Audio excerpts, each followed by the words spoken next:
Bonsoir tout le monde. Merci beaucoup d'être avec nous ce soir pour cette audience de la Commission indépendante sur les caribous forestiers et montagnards. Écoutez, on est dans un lieu magnifique ici. Il fait très, très beau dehors. On aurait presque voulu tenir l'audience en nature si on n'avait plus. Au nom des commissaires, je vous remercie beaucoup de vous être déplacés en grand nombre ce soir. Mon nom est Ariane Richard. Je serai votre animatrice pour la soirée. Le mandat de la Commission est de rencontrer les citoyennes et les citoyens, les communautés autochtones, ainsi que les parties prenantes des régions visées afin de les entendre sur 2 scénarios théoriques et hypothétiques qui favorisent l'autosuffisance du caribou. On est très heureux d'être ici aujourd'hui à Alma et nous avons bien hâte de vous entendre. Nous sommes convaincus que les échanges d'aujourd'hui seront assurément constructifs, respectueux, mais surtout très enrichissants. Avant de débuter, j'aimerais préciser que l'événement est filmé et qu'une version éditée sera disponible sur le site Web de la Commission au cours des prochains jours. De plus, je souhaite vous rappeler que selon les consignes sanitaires toujours en vigueur, le port du masque sera obligatoire ce soir. Il reste encore quelques jours, donc on vous demanderait de porter votre masque, s'il vous plaît. Sans plus tarder, je vous présente nos 3 commissaires. Donc, nous avons d'abord la présidente, Mme Nancy Gélina. Nancy Gélina est la première femme de l'histoire de l'Université Laval à occuper les fonctions de doyenne de la faculté de foresterie, de géographie et de géomatique. Elle est également professeure-chercheuse en économie forestière. Formée entièrement à l'Université Laval, mais possédant des diplômes de 3 facultés, elle présente un parcours pluridisciplinaire qui s'est terminé par un doctorat en sciences forestières. Nous avons M. Clément Dastou. M. Clément Dastou possède plus de 34 années d'expérience dans la fonction publique québécoise, dont plus de 16 ans à titre d'administrateur d'État. Il a notamment exercé la fonction de sous-ministre au ministère du Développement durable, de l'Environnement et de la lutte contre les changements climatiques, et il a travaillé également à Retraite Québec comme vice-président. Puis, nous avons M. Florent Gagné. Donc, M. Gagné possède plus de 37 années d'expérience dans la fonction publique québécoise et fédérale, dont plus de 22 ans à titre d'administrateur d'État.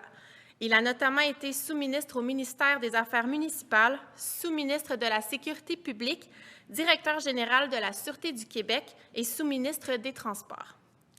Avant de poursuivre, je vais vous présenter le déroulement de la soirée. Donc, d'abord, nous allons commencer avec une brève présentation de la présidente qui mettra la table pour les discussions que nous aurons ce soir. Elle fera un rappel du déroulement des travaux de la commission, dressera un état de la situation du caribou et présentera les grandes lignes des 2 scénarios théoriques et hypothétiques qui ont été développés par le ministère des Forêts, de la Faune et des Parcs. La suite de l'audience sera séparée en 2 volets. Donc, d'abord, nous allons débuter par la présentation des mémoires selon l'ordre d'inscription au registre à la table en arrière. Si certains d'entre vous souhaitaient présenter un mémoire, vous n'avez pas eu la chance de le faire, inquiétez-vous que vous n'avez pas eu la chance de vous inscrire, inquiétez-vous pas, là, à la pause, vous pourrez le faire pour qu'on puisse vous entendre après la pause. Veuillez prendre note que les interventions pour la présentation des mémoires seront d'un maximum de 10 minutes au total, soit 5 minutes de présentation suivies d'un 5 minutes de questions. Une fois les présentations des mémoires terminées, nous allons ouvrir les micros pour les citoyens. Donc, tous ceux souhaitant s'adresser à la commission pourront le faire. Vous aurez un temps de parole de 5 minutes. Je laisserai maintenant la parole à la présidente, Mme Nancy Gélina. Merci beaucoup.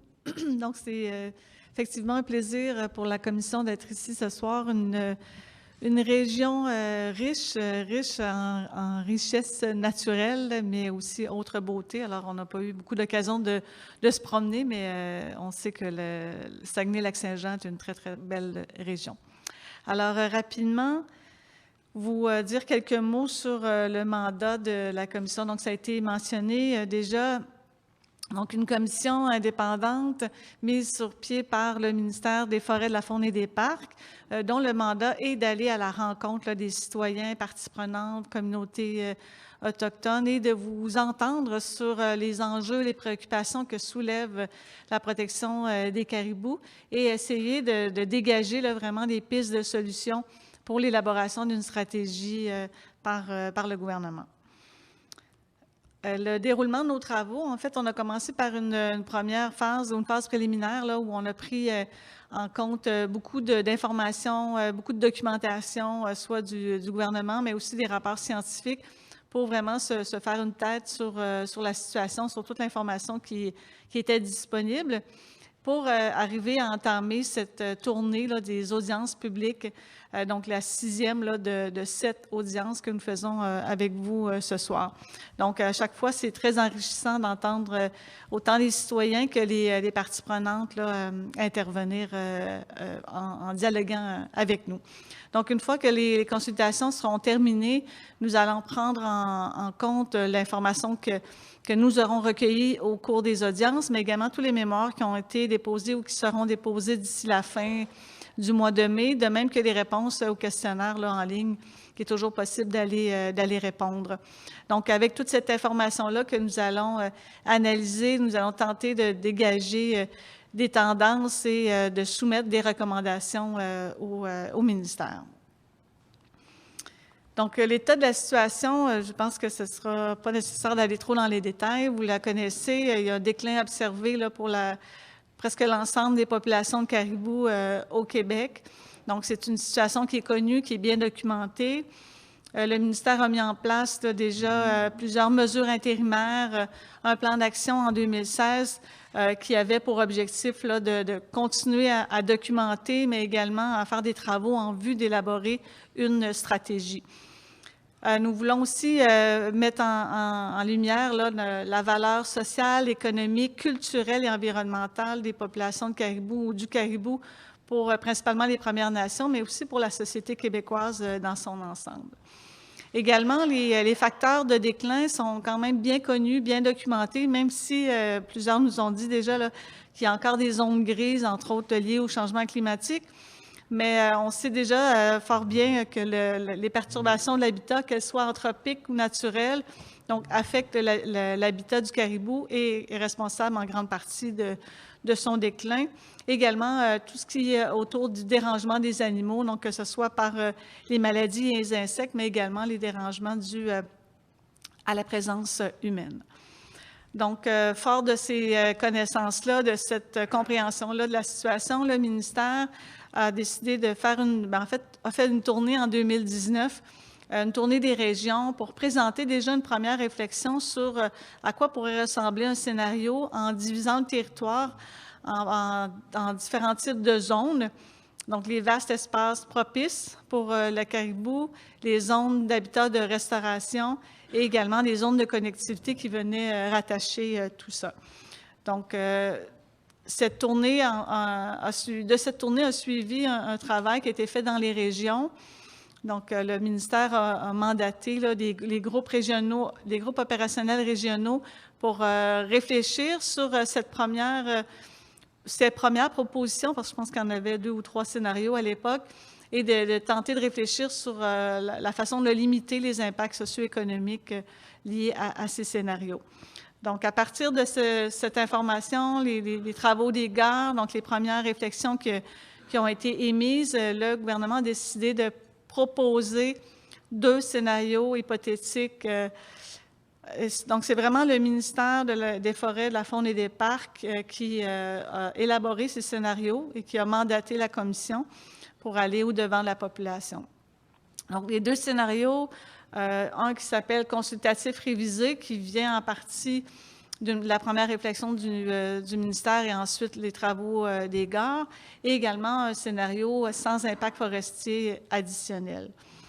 Donc, si je passe rapidement dessus, le premier consultatif révisé, on est parti des premières élaborations, des réflexions des gares et ensuite des nouvelles informations, des nouvelles connaissances qui ont été acquises dans la dernière année, entre autres avec les suivis télémétriques, différentes cartographies, donc qui ont permis de peaufiner un peu ce scénario et qui vise, entre autres, l'autosuffisance des populations concernées. Donc, ça a donné lieu à cette carte que je vous invite à consulter de façon plus précise dans le document de consultation.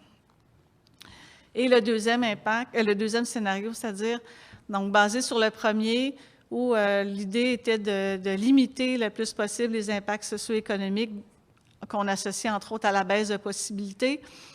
Donc, en partant du premier scénario, le ministère propose encore une fois, c'est théorique, là, hypothétique, mais de retirer des zones d'habitat de restauration du scénario pour arriver donc avec un scénario où les efforts sont concentrés vers les populations de caribous du Nord.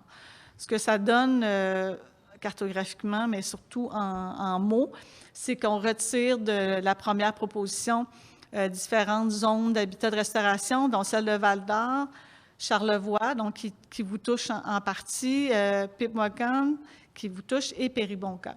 Et de ce fait, toutes les zones de connectivité qui reliaient ces zones d'habitat de restauration au vaste espace propice. Ce que ça signifie pour le Saguenay-Lac-Saint-Jean, si on regarde les deux scénarios, là, c'est écrit beaucoup trop petit. Moi-même, je ne peux même pas lire ce que j'ai en face de moi.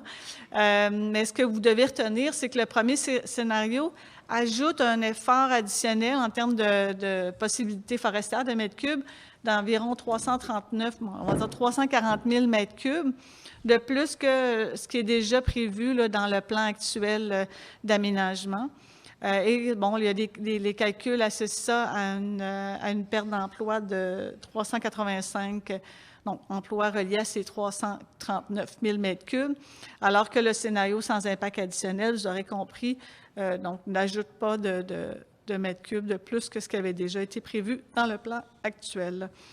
Et ensuite, le reste du tableau fait état un peu des coûts associés à la mise en place du scénario, par exemple, ce qui a trait au démantèlement puis à la réhabilitation des chemins et également au contrôle des prédateurs principalement. Donc, il y a des montants qui sont donnés à titre indicatif sur ce que pourrait coûter finalement le scénario consultatif révisé. Mais je ne veux pas m'attarder plus sur ces deux scénarios parce que nous, les commissaires, j'ai mentionné tout à l'heure, ce ne sont pas nos scénarios. On ne veut surtout pas camper les gens, les citoyens, les parties prenantes dans un ou l'autre de ces scénarios. Ils sont là à titre indicatif, mais c'est surtout l'idée de susciter la discussion. Donc, ça peut être des pistes de solutions qui se trouvent à mi-chemin ou à d'autres extrémités que ce qui est déjà présenté. Donc, voilà tout ça pour mettre rapidement la table et vous laisser la parole le plus longtemps possible ce soir. Merci. Merci beaucoup, Mme Gélina. Pour ceux et celles qui seraient intéressés à en savoir plus, à regarder les cartes en format plus grand, à pouvoir mieux déchiffrer les tableaux, on vous invite à regarder le document de consultation qu'on a rendu disponible sur le site Internet de la Commission que vous pouvez télécharger. Sans plus tarder, on va débuter par la présentation des mémoires. Je vous rappelle que les interventions sont de 10 minutes, soit 5 minutes de présentation, suivies de 5 minutes de questions. Je vais appeler chaque personne ou groupe inscrit selon l'ordre au registre. Je vous demanderai, avant de débuter votre présentation, de vous nommer et de nommer l'organisation que vous représentez. Puis, avant de commencer, j'aimerais insister sur l'importance du respect. Donc, pour la Commission, il est primordial que les échanges se déroulent de façon courtoise, dans le respect des gens, des opinions et des procédures de la Commission. Donc, s'il vous plaît, seulement les membres de la Commission pourront intervenir et poser des questions à la suite des présentations. De plus, je vous demanderai le plus possible de respecter votre temps de parole. On souhaite vraiment que tous aient l'occasion de s'exprimer ce soir. Comme vous pouvez le voir, vous êtes très nombreux à vouloir prendre la parole. Donc, je vous invite à aller droit au but, à respecter votre temps de parole. Puis, s'il faut, ça se peut que je vienne intervenir là, pour vous dire de conclure. Mais je souhaite quand même vous rassurer, là, tous ceux souhaitant s'adresser au commissaire ce soir pourront le faire. On va donc commencer. Laissez-moi prendre ma feuille. Donc, j'inviterai Mme Anne-Marie Chapelot à venir au micro.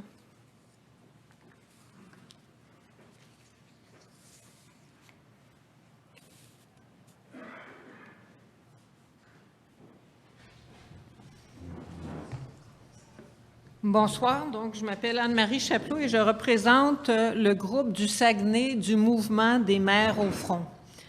Les mères au front, c'est des milliers de mères et grands-mères de cœur ou de sang qui montent au front pour défendre l'avenir de nos enfants. Le ministère des Forêts, de la Faune et des Parcs propose 2 scénarios de gestion de l'habitat du caribou. Le second est à rejeter sans hésiter puisqu'il conduirait à la disparition à court terme des populations de caribous de Val-d'Or, de Charlevoix et du Pipmoakan. Le premier scénario est un compromis qui aurait besoin d'être bonifié. Les avis scientifiques sont pourtant clairs. Ce qu'il faut faire pour protéger le caribou, c'est protéger de manière permanente son habitat, c'est-à-dire les forêts anciennes. L'IPBES, qui est l'équivalent du GIEC, mais pour la biodiversité, sonne l'alarme. Nous perdons des espèces à un rythme 1000 fois supérieur à la normale. C'est sans précédent et ce taux s'accélère. C'est littéralement le tissu du vivant qui est en train de s'effilocher.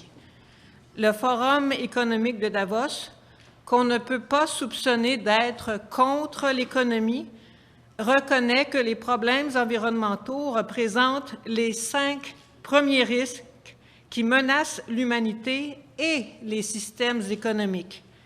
La perte de biodiversité est un de ces 5 risques. Ce serait une grave erreur de penser que le Québec échappera aux conséquences tragiques de l'érosion de la biodiversité. Le caribou est un peu le canari dans la mine. Son déclin indique que la gestion de nos forêts n'est pas durable. Nous sommes carrément en train de dilapider notre capital naturel. J'éprouve un vertige quand je pense que quelques décennies de mauvaises pratiques suffisent pour menacer de disparition dans des grands territoires cette espèce emblématique qu'est le caribou. Ce mammifère est pourtant apparu sur Terre au terme de plus de 3 milliards d'années d'évolution et quelques décennies, c'est un tout petit clin d'œil par rapport à ça, par rapport à l'échelle du temps de l'évolution. Est-ce qu'on mesure pleinement la portée de la disparition d'une espèce sur de larges territoires, une espèce comme le caribou? Est-ce qu'on a moralement le droit de s'en ficher pour des avantages à court terme? Je réponds non, sans hésiter. Les espèces vivantes et les milieux naturels ont une valeur inestimable. C'est un patrimoine vivant qui ne nous appartient pas, mais doit être précieusement préservé pour les générations qui nous suivront. Les décisions courageuses que nous prendrons maintenant seront également profitables aux générations futures de travailleurs et de travailleuses de la forêt. Soyons réalistes, écoutons les scientifiques qui nous disent de protéger les forêts anciennes, de créer des aires protégées dans le sud du Québec, là où la biodiversité est la plus abondante, comme le long de la rivière Péribonka.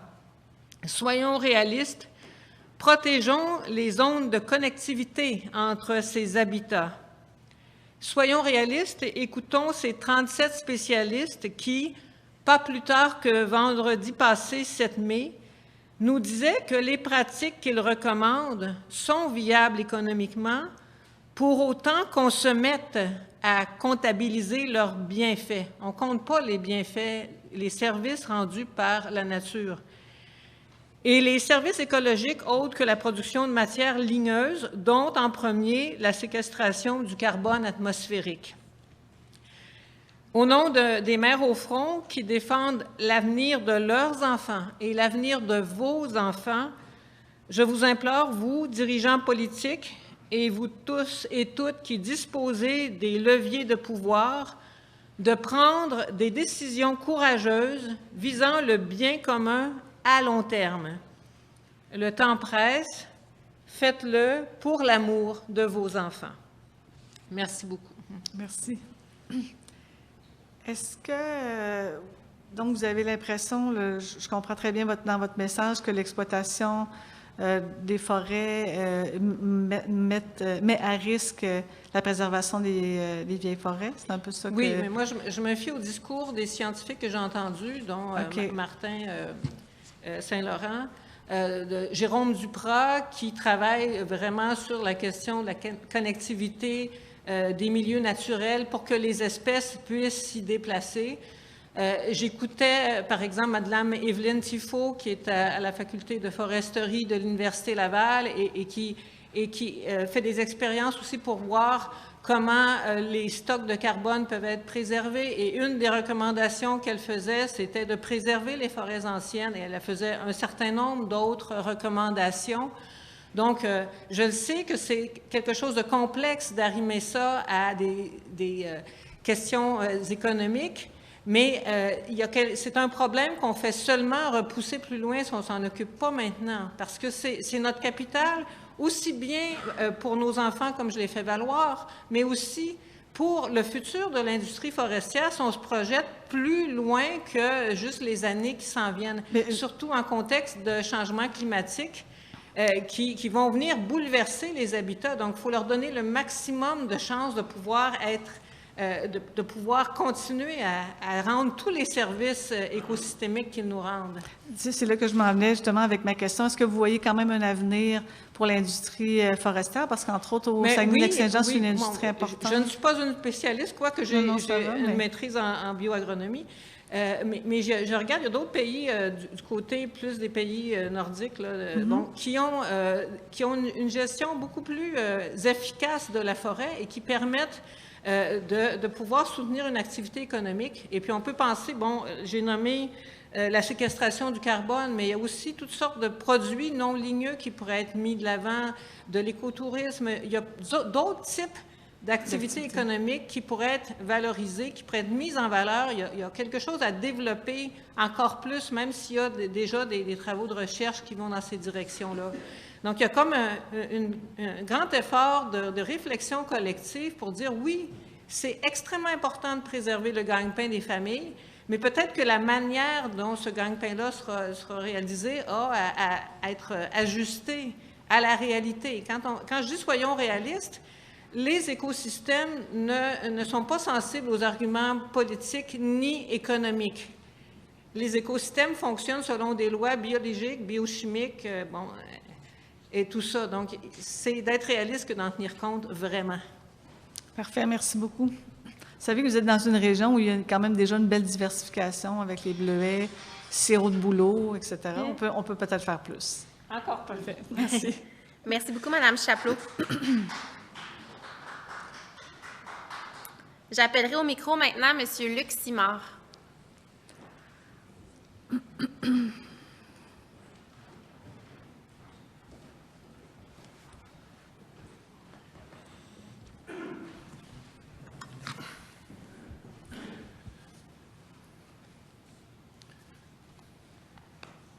Je mettre un chronomètre.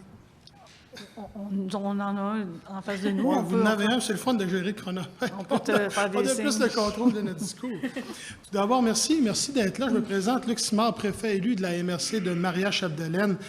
Je suis aussi biologiste de formation.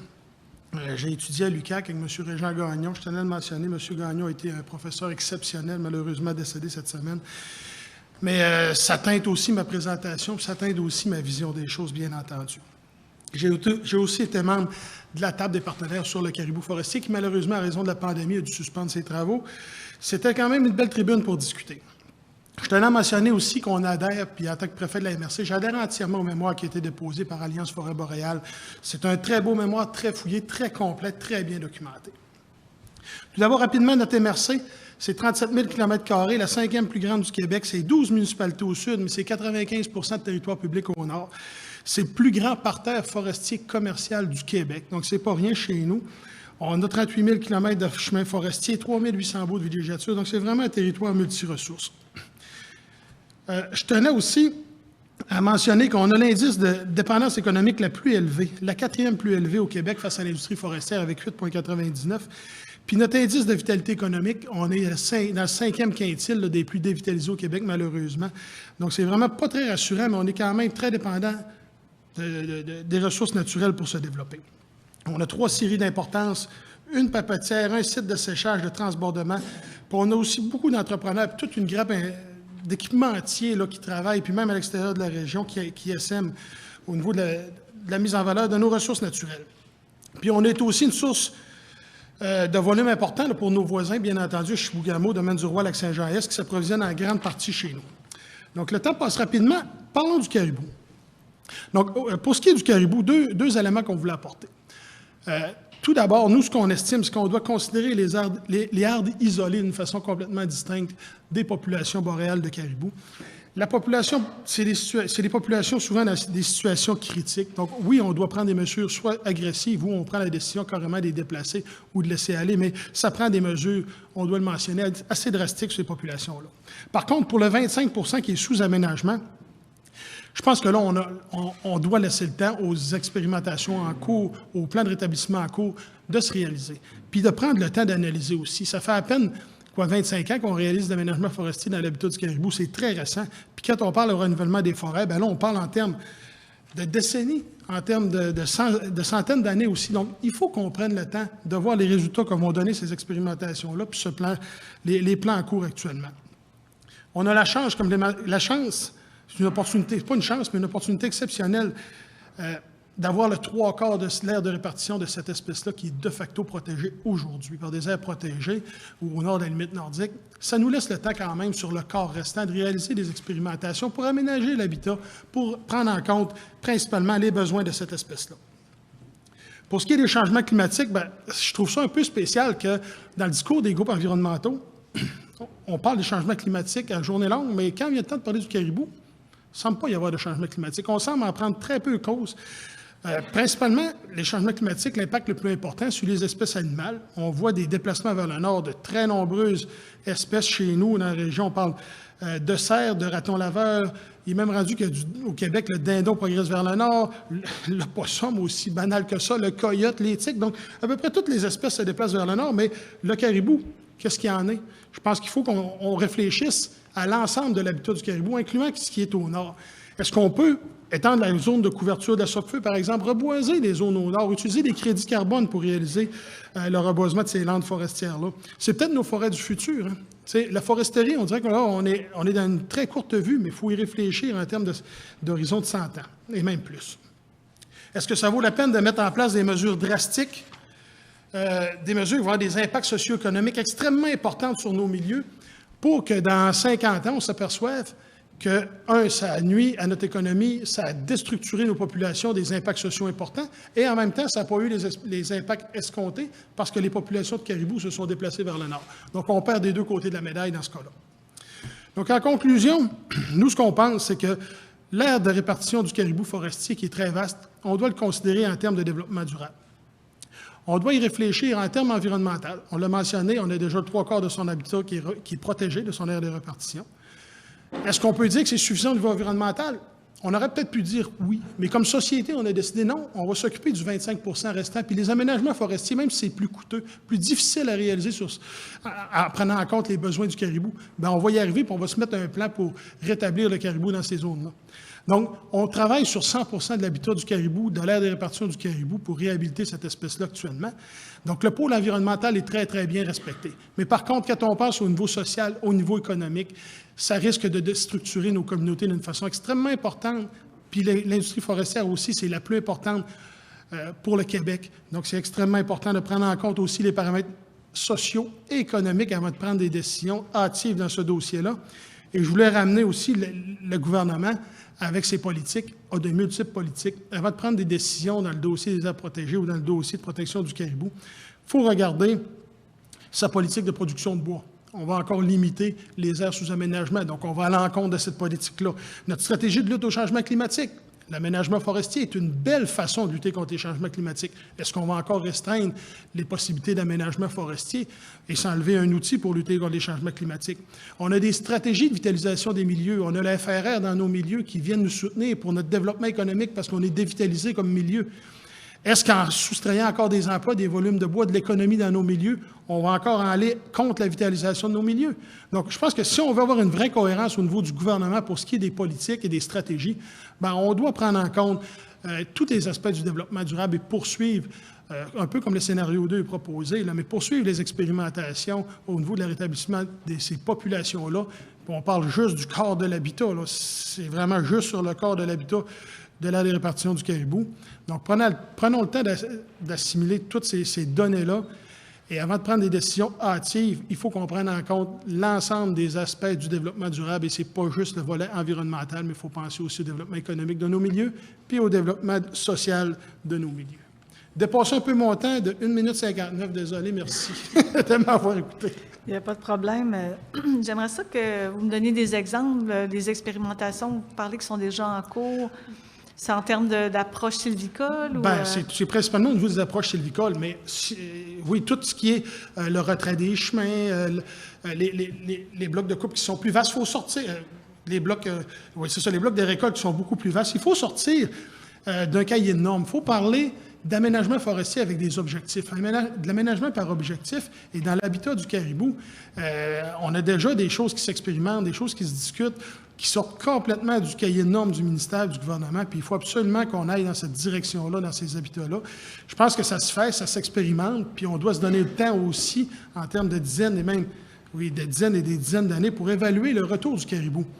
Je donne un exemple bien banal. Mon camp à moi, est dans le milieu d'un feu de 82 000 hectares. J'ai brûlé en 2005, aucun lien avec l'humain. Je voyais des pistes de caribou à toutes les années, j'en vois plus. Mais probablement, mes enfants, quand ils vont y aller dans 60 ans, dans 70 ans, ils vont probablement revoir des pistes de caribou parce que c'est du résineux à la grandeur de ce feu-là qui repousse. Il faut qu'on cesse d'avoir une courte vue au niveau du caribou, réfléchir à l'aménagement de cette espèce-là à long terme. Mais, excusez, pour ce qui est des MRC, on a aussi une responsabilité au niveau du développement de villégiature. Et oui, on est ouvert au niveau de la villégiature d'en regarder, est-ce que dans ces zones-là, on peut la limiter, et même s'il y a de la villégiature, de retirer des baux de villégiature. On est très, très ouvert. On aimerait concentrer la villégiature plus au sud, où c'est plus attractif. Et s'il faut pour ça, en faire plus au sud, développer de la villégiature pour retirer des baux du nord, pour empêcher le dérangement du caribou par la présence humaine, on est ouvert à toutes les discussions puis regarder toutes les pistes de solutions. C'est très bien ce que mes collègues ont. J'aurais peut-être une dernière question. Est-ce que vous pensez que l'industrie forestière de la région est prête à faire des efforts ou à innover, par exemple, dans les approches? Vous dites on va y aller plus par objectif. Est-ce qu'il y a une ouverture de leur côté? Bien, moi, je n'en ai pas parlé, mais je pense que oui. Puis je pense qu'on n'a pas le choix. Je pense qu'on n'a pas le choix d'innover, on n'a pas le choix de faire différemment. Puis avec toutes les certifications environnementales, il faut qu'on monte patte blanche, il faut qu'on démontre qu'on fait des efforts, qu'on travaille et qu'on a des résultats aussi. Donc, je pense que l'industrie est prête à aller là. Les normes internationales le demandent, mais il faut qu'on se donne du temps pour expérimenter. On a déjà le 3/4 de l'habitat qui est protégé de facto, donc sur le quart restant, on a quelque chose d'intéressant à faire, j'en suis convaincu là-dessus. Puis l'industrie a participé au GOR aussi, au groupe opérationnel régionaux. Donc oui, il y a une volonté de la part de l'industrie d'expérimenter des nouvelles choses.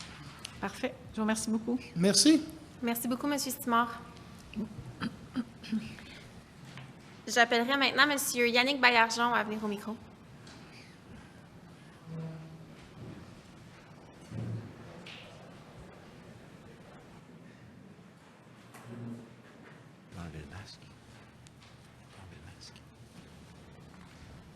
Bonjour, je me présente. Bonjour. Yannick Baillargeon, préfet de la MRC Domaine du Roi.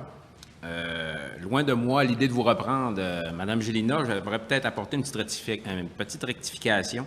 Vous avez mentionné d'entrée de jeu que le 300 000 m3 représentait environ 385 emplois ou un peu plus. Selon la littérature qu'on a en ce moment, c'est 300 emplois par 100 000 m3. Donc, c'est plus de 1000 emplois là, qui est en jeu en ce moment pour ce 385 000 m3. Peut-être que là, dans votre calcul, vous ajoutez les emplois indirects et induits, tout à fait. alors que notre chiffre ici, c'est seulement les emplois directs. Donc, on parle le même langage. C'est en sa qualité de structure politique et administrative et en tant que partenaire du développement régional que la MRC Domaine du Roi désire s'exprimer ses préoccupations à la Commission indépendante sur le caribou forestier montagnard.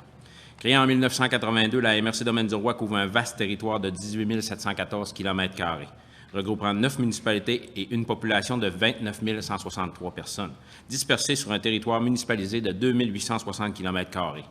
Elle compte également sur un territoire non organisé de plus de 15 000 km², lequel s'étend jusqu'au territoire de Chibougamau au nord et à celui de Latuc à l'ouest.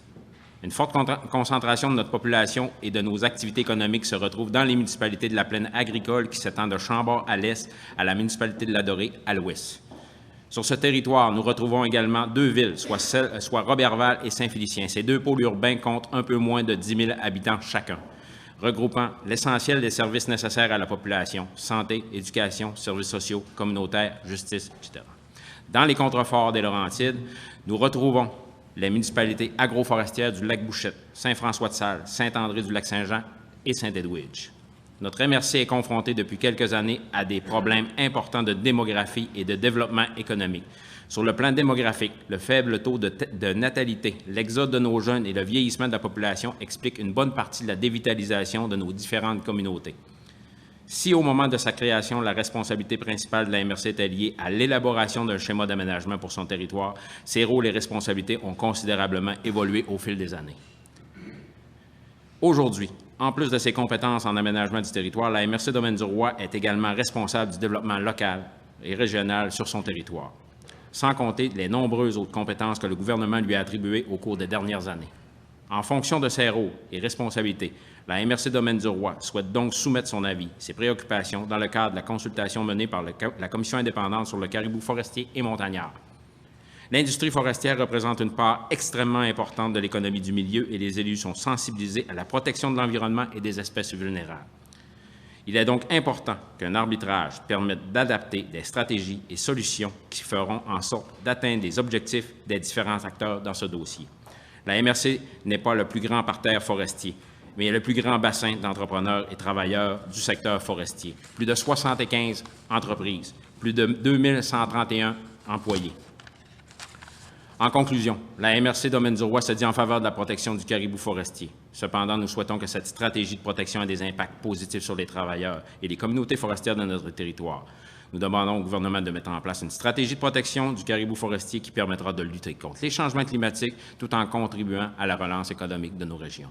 C'est pourquoi, comme scénario à privilégier, nous recommandons au gouvernement de prolonger le plan caribou 2013-2023 en attendant le bilan final. Vous avez posé la question sur quel scénario la MRC voulait tabler, le scénario 1 ou le scénario 2. Je répondrai qu'on ne peut pas tabler sur aucun des deux scénarios, étant donné le manque de données finales qu'on a en ce moment. Et tant que la stratégie court actuellement, il est impossible de répondre à cette question.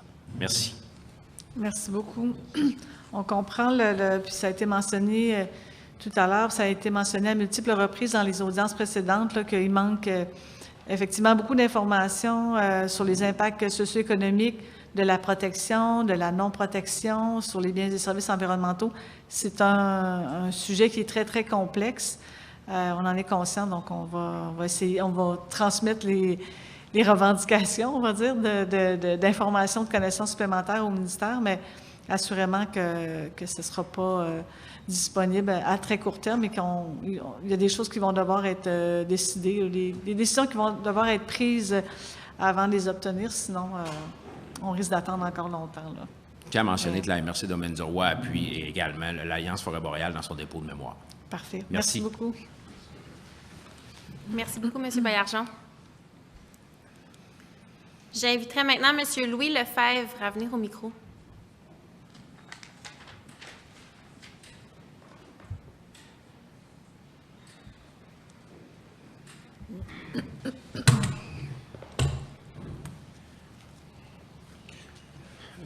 Bonjour. Bonsoir. Je vais d'abord me présenter, peut-être aussi mon cheminement qui m'amène ici ce soir. J'ai fait une carrière d'à peu près une quarantaine d'années, un petit peu plus, là, dans les parcs nationaux du Québec et donc quelques années dans le réseau des réserves fauniques. J'ai participé au tout début du développement des activités de plein air, autres que de la chasse et de la pêche, là. Il y a déjà pratiquement 50 ans. D'abord comme moniteur de ski de fond au Camp Mercier, dans le parc des Laurentides, avant de devenir le gérant du Camp Mercier. Après ça, le développement des premières activités, l'organisation puis l'aménagement dans la vallée de la Jacques-Cartier, 6 ans avant la création du parc national de la Jacques-Cartier. Ça faisait tout juste la suite de la bataille de la Jacques-Cartier contre Hydro-Québec. Par la suite, j'ai étendu mon action dans les parcs et réserves de la région de Québec, puis à l'ensemble du réseau des parcs québécois, comme expert conseil, comme formateur. Puis j'ai terminé un peu ma carrière dans les 10 dernières années dans la création de nouveaux parcs nationaux du Québec au Nunavik, au nord du 55e parallèle. pendant toute cette période-là, j'ai beaucoup lu, entre autres les états de connaissance du patrimoine naturel, qui est un préparatoire à la création des nouveaux parcs. Donc, connaissances sur la faune, la biologie, l'histoire. Puis, j'ai côtoyé aussi plusieurs collègues biologistes qui faisaient le suivi des populations animales, pas juste dans les parcs, là, dans l'ensemble de la faune au Québec, puis le suivi de l'orignal et le caribou. Ce qui m'amène... Pendant toute cette période-là, j'ai développé un intérêt de plus en plus marqué pour l'histoire humaine et de la faune, pour la mise en valeur de la découverte des paysages, mais en m'appuyant sur l'histoire des garde-feux qui suivaient les sentiers des Autochtones. Ce qui m'amène à mon premier sujet ce soir, c'est de vous proposer un regard historique sur la problématique du caribou et de prendre un certain recul, d'avoir une vision un peu plus globale ou détachée du microscope. Là. Je vous propose plutôt de prendre un télescope, là, comme si on était sur un satellite. Là, c'est un regard qui m'apparaît réaliste, qui s'appuie sur des évidences puis des réalités historiques.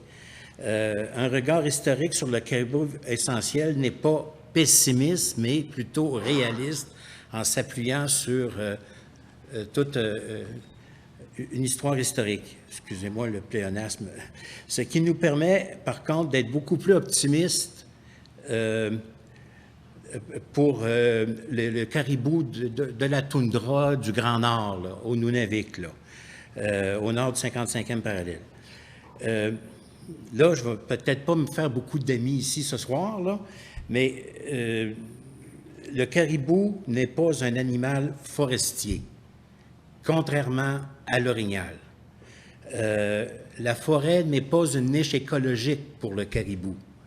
Le caribou est un cervidé de la toundra, sans arbres, sans forêt. Le caribou est le premier puis le seul cervidé colonisateur de la toundra, qui vit regroupé dans des grandes colonies ou des gros troupeaux, un peu comme les oies blanches, est la seule espèce de cervidé à pouvoir s'y maintenir là, avec aisance dans la toundra. Le caribou a d'abord colonisé la toundra des Appalaches à la fin lorsque la calotte glaciaire s'est retirée sur la rive sud du Saint-Laurent, alors qu'on avait encore 3-4 000 pieds de glace au-dessus de la tête ici. Là. Et ces caribous-là, à un moment donné, ont été envahis par la toundra et la forêt, ce qui fait qu'ils se sont retirés dans leur dernier retranchement sur les hauts plateaux de la Gaspésie, mais le plus gros du troupeau, là, je vous parle sur un laps de temps, là, de génération en génération. Là. Eux, ils ont traversé sur la rive nord, qui était libérée de la calotte glaciaire et que la toundra s'implantait, offrant nourriture et habitat pour le caribou dans les Laurentides. Puis, la même chose s'est produite dans les Laurentides, là, sur la rive nord du Saint-Laurent.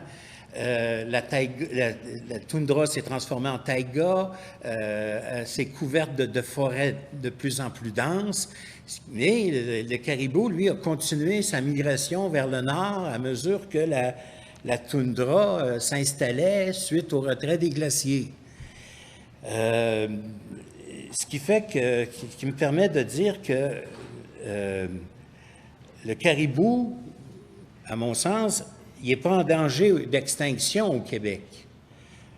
La population du caribou au Québec, 99% de la population vit dans le nord, dans la toundra, au nord du 55e parallèle.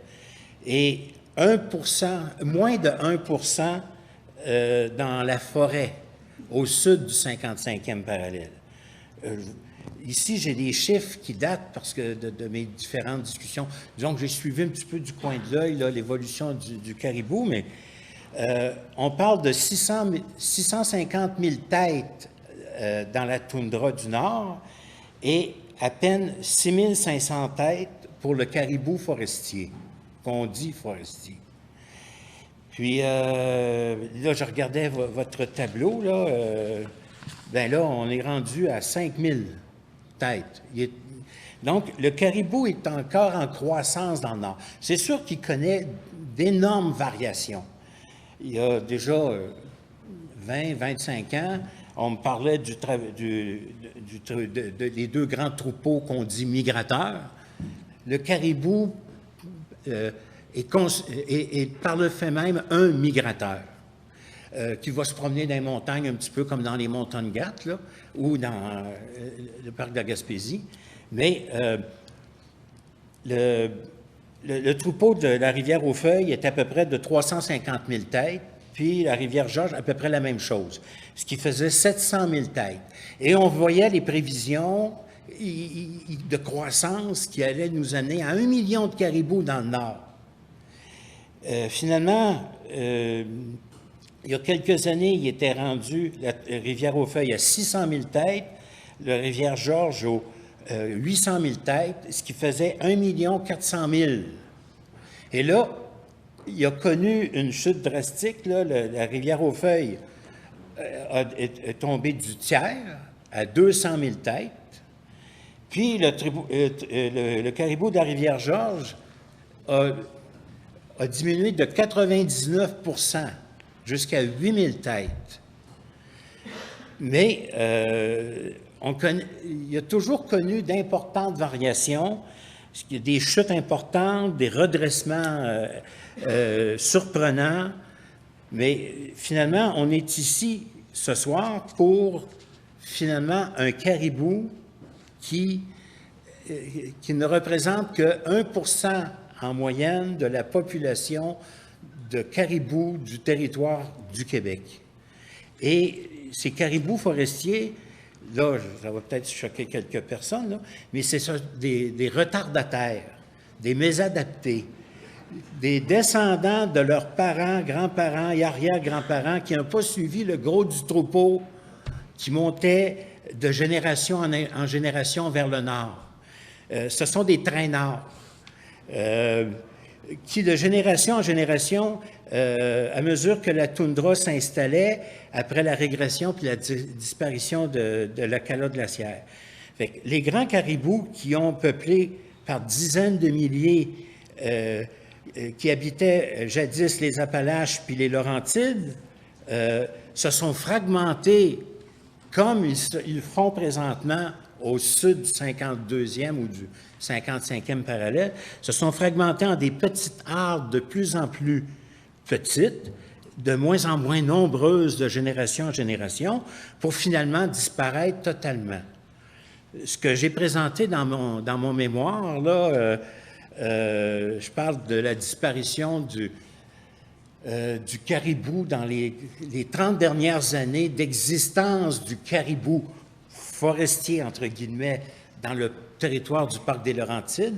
Les 30 dernières années sur le club Triton, entre 1885 et 1915, et la même période dans les Grands Jardins. Et c'est pas l'exploitation forestière n'était pas encore rendue là à cette époque-là, sur ces hauts plateaux. C'est pas là non plus la chasse là, qui a entraîné la disparition du caribou. C'est qu'il y avait tout simplement plus sa place dans un milieu forestier de plus en plus dense. Monsieur Lefebvre, je suis désolée, mais je vous demanderais de conclure, s'il vous plaît. D'accord. Fait que pour moi, le caribou de Charlevoix, c'est une utopie. Il n'est pas à bonne place. Il a été introduit artificiellement, de force, dans un milieu naturel où il n'y avait plus sa place. Moi, je les ai vus, là, les caribous, il y a 50 ans. Je passais en ski de fond, là, près de l'enclos des caribous, là, à la tête du lac Jacques-Cartier, du côté est du boulevard Talbot. Là. Puis ceux qui ont été amenés du nord, ils n'ont jamais été relâchés. Ils sont morts dans l'enclos. C'est leurs rejetons qui ont été implantés dans... Mais ce qui était cocasse, c'est que les rejetons, ils Il y avait autant de caribous à l'intérieur de l'enclos qu'il y en avait autour de l'enclos. Ils venaient revoir leurs parents. Bon, puis, alors, faire des enclos, en tout cas... Non, ce que je voulais dire, c'est que s'il y a des gens qui sont intéressés par ce que vous venez de nous présenter, heureusement, votre mémoire va être disponible sur le site de la commission, donc oui. On pourra tout voir. Là. Mais j'ai trop envie de vous poser une question. Oui, oui. Est-ce qu'il y a des données scientifiques qui démontrent que le caribou forestier, dans le fond, c'est la même chose que le caribou montagnard? C'est ça qu'on comprend de votre... Génétiquement, il n'y a Ouais. presque aucune différence. OK. Ce qu'on appelle un écotype, c'est l'équivalent d'une population locale. Une population locale qui vit sur les hauts plateaux de la Gaspésie ou dans les montants de Gatte. OK. J'ai côtoyé les deux. J'ai eu le privilège de me promener dans ces coins-là. J'ai skié avec eux autres, j'ai marché avec eux autres. Vous êtes un des chanceux. Je vous remercie beaucoup. Ça me fait plaisir. Merci beaucoup, M. Lefebvre. Bon.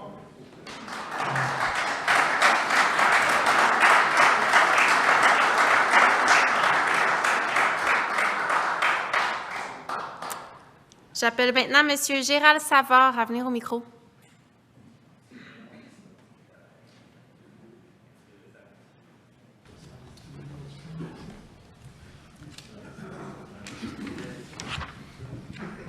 Il est mal commode, lui. Hein? Légèrement. Bien. Il était surtout comique. C'est un passionné. Oui, c'est ça, passionné. Gérald Savard, maire de Bégin, préfet de la MRC Le Fjord du Saguenay. Bonsoir. Avec moi, il y a l'ingénieur de la MRC, ingénieur forestier, monsieur. Marc Tremblay. Vous aurez, on dépose le mémoire, vous aurez à lire le mémoire. Parfait. La MRC du Fjord, c'est 13 municipalités, 8 du territoire qui en occupe, 92 du territoire est forestier. Nous, la MRC, on est la plus impactée dans la région avec ces fameux caribous. C'est notre territoire qui est très impacté, soit le Pipmogan et le Manawan. Le territoire fortement occupé, si on parle de la MRC, 40 000 km, aussi grand que la Suisse, 4 400 baux de villégiature, 3 parcs, une mine, 5 centrales hydroélectriques, un parc éolien, 30 000 km de chemins forestiers, 10 ZEC, 25 pourvoiries, très villégiature et ressources naturelles. Filière forestière, il y a 36 entreprises en lien avec la foresterie. On se répète, c'est sûr, près de 400 emplois directs. Il y a le indirect, comme M. le préfet disait tout à l'heure. Et il y a la masse salariale.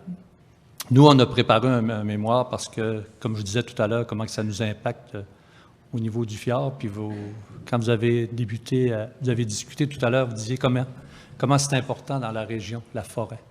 Et on est une région éloignée des grands centres. Puis on a à se débrouiller avec qu'est-ce qu'on a.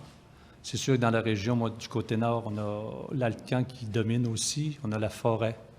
Ici, au lac, je connais les préfets qui en parlent souvent, puis les élus. C'est vraiment forestier.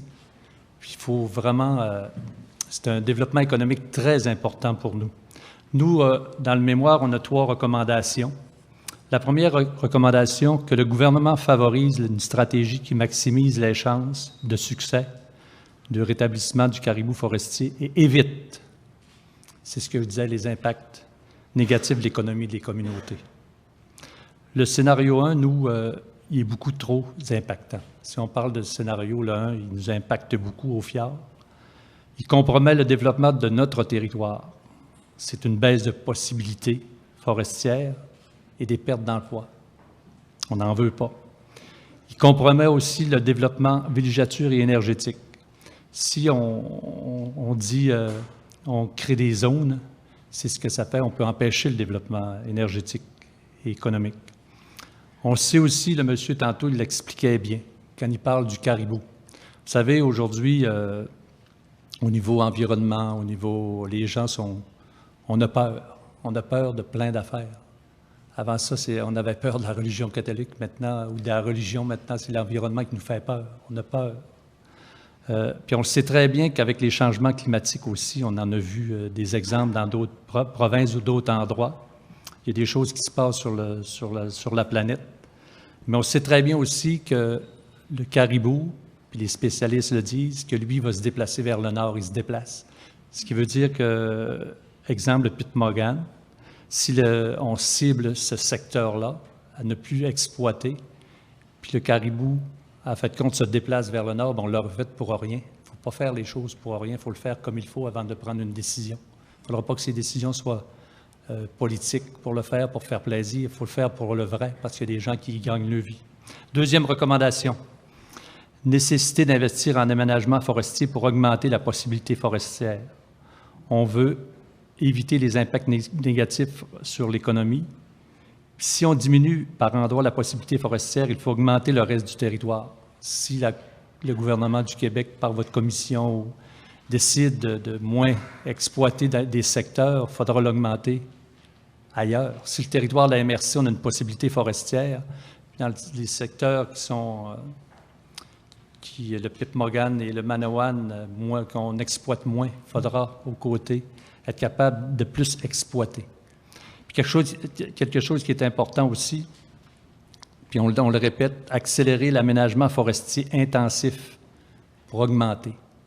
Un jour, j'avais dit à un ministre, je l'ai répété à quelques reprises à mes collègues, si j'avais été le premier ministre il y a quelques années pour rassurer les gens, même M. Trudeau avait annoncé 2 milliards de planter des arbres. Le Québec, j'avais dit, le Québec respire, je plante des arbres. Il faut planter des arbres, puis il faut aménager la forêt de plus en plus. Puis ça, je ne comprends pas que le gouvernement ne met pas assez d'argent pour ça. Moi, en tout cas, c'est quelque chose que moi, je lui demande de faire, qu'il mette de l'argent dans la plantation et l'aménagement. Et la troisième recommandation, mettre en place un comité régional de suivi de la stratégie du caribou. OK, un jour, il y aura peut-être une stratégie. Vous avez ce mandat-là, mais le mandat de nous, parce que la MRC, on est très directement concernés, on veut faire partie du comité. On ferait le suivi de la stratégie. On s'occuperait de l'impact au changement climatique. On ferait le suivi de l'état réel de population de caribou. Souvent, on a demandé le calcul de caribou, il est difficile à savoir. C'est pas précis. Et les conséquences socio-économiques de la mise en œuvre de la stratégie aussi, puis on le sait très bien qu'au niveau de la chasse, je crois qu'elle est interdite la chasse, mais est-ce que c'est quelque chose dans le comité qu'on pourrait suivre? Est-ce que les gens vraiment ne chassent plus le caribou? Il faudrait prendre. On a un résumé que je n'ai pas à lire là, qui veut dire que oui, sauf que au niveau économique, là, ça fait partie de nous dans la région. Il faut faire attention. Là. Ceux qui veulent tout arrêter, c'est ça. Puis aussi, je veux souligner que faisant partie de l'Alliance forêt boréale qui travaille fort pour protéger le caribou, la forêt, tout ce qui en est, son mémoire, je l'appuie, comme mes collègues l'ont appuyé. Merci.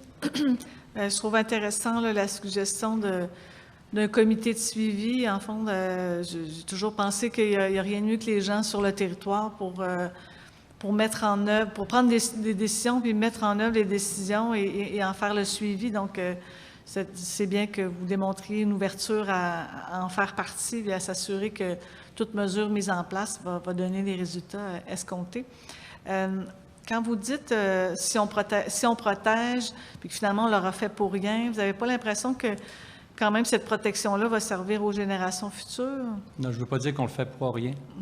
Je veux dire que si on le fait, si on cible un endroit, faut pas, si on cible un endroit comme Pitmogan, exemple, on dit non, là, il reste une quantité de caribous, mais on sait que le changement climatique, les caribous vont monter vers le nord. Ça veut dire que j'aurais arrêté le développement de ce secteur-là, soit forestier, industriel ou villégiature ou n'importe quoi, là, pour rien, parce qu'il se déplace. On sait qu'il va se déplacer. Avant de faire cibler un endroit, il faudrait savoir qu'est-ce qui va se passer avec, parce qu'une fois qu'il est ciblé, là, on empêche. Nous, ça nous ferait très mal si dans notre secteur, il y aurait des endroits qu'on empêcherait la coupe. C'est ce que je veux dire. Ne pas faire des cloches de verre à des endroits parce qu'ils se déplacent vers le nord par la température, changement climatique. OK, parfait. Merci. Vous avez parlé d'un comité de suivi. J'imagine que ce comité, dans votre tête, c'est un comité local par région? Et si oui, qui verriez-vous siéger sur ce comité pour faire le suivi? Autochtones, préfets, l'industrie, puis peut-être quelques citoyens pour en faire partie, soit socialement, tous les gens. Il faut être à la terre pour voir qu'est-ce qui se passe, pour être certain, puis avec des gens qui nous informent vraiment, aller chercher vraiment l'information, puis se faire dire par Québec, c'est quoi la quantité? Quand on lui demande c'est quoi la quantité de caribous qui reste, c'est difficile, l'exemple, de le savoir. Il faudrait que ce comité-là ait quand même un certain pouvoir. Il faudrait que Québec lui-même le nomme, le ministre de la Forêt le nomme, pas que ce soit un comité qu'on fait, nous, qui n'a aucun pouvoir, aucune délégation par Québec. Il faut qu'il soit nommé par Québec, là, par le ministre. Parce que lui, on aura des questions à lui poser directement qu'il faudrait qu'il nous réponde. Pas un comité pour le plaisir, un comité sérieux. Merci. Merci bon. beaucoup. On vous laisse. Parfait. Merci. OK. Oui, vous pouvez venir nous le porter. Merci beaucoup, messieurs. J'appellerai maintenant M. Michel Bouchard à venir au micro.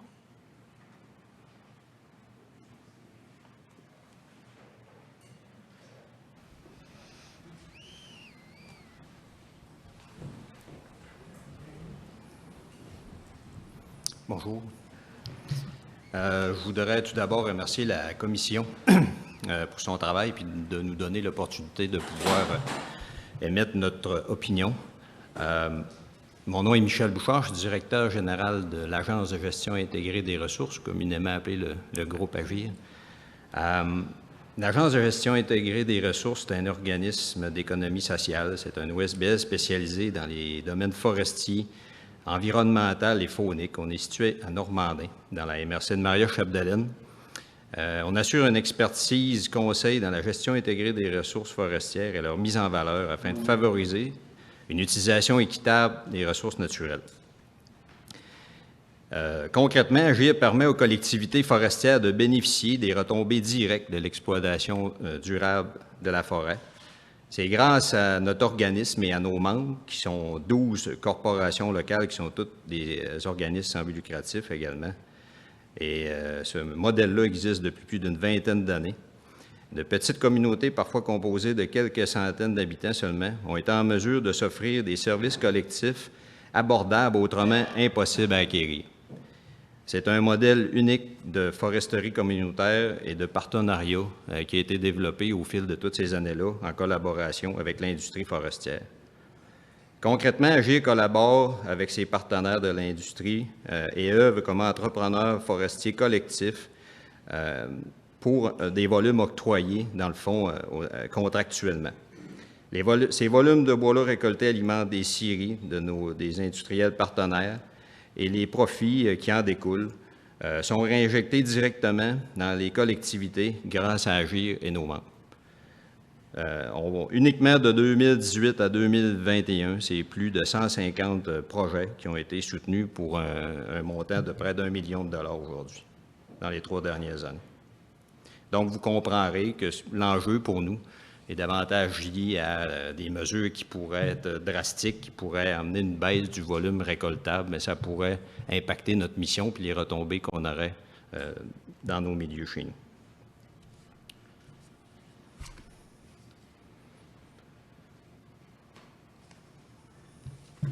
Si on y va plus concrètement au niveau des questionnements qui avaient été soulevés, là, quels sont les éléments prioritaires à considérer dans l'élaboration de la stratégie?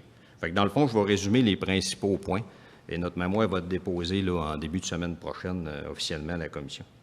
Nous croyons que la stratégie elle doit être adaptative, pas une recette unique, c'est-à-dire que ces modalités doivent refléter l'état des populations des caribous forestiers présents sur un territoire localement. Ces stratégies doivent être appliquées pour répondre aux besoins et lacunes spécifiques aux populations d'un territoire donné. Des données de suivi doivent également être prises afin de s'assurer que les efforts majeurs de conservation et d'adaptation de l'industrie forestière soient concluants. Si on parle du scénario consultatif révisé, pour les collectivités dépendantes de l'industrie forestière, ça aurait des impacts importants. Ça doit permettre de répondre aux besoins du caribou forestier. Sinon, dans le fond, il s'agirait d'un double échec. L'échec d'assurer la survie sur le territoire d'une espèce emblématique de nos forêts et l'échec des efforts d'aménagement forestier pour harmoniser tout ça, autant les activités économiques et fauniques. De plus, de faire du futur plan caribou un succès, ce dernier doit être prévisible pour l'industrie forestière et les organisations qui en dépendent. La prévisibilité, c'est un enjeu majeur dans le domaine forestier. La foresterie, c'est une activité économique qui se planifie à court, moyen et long terme.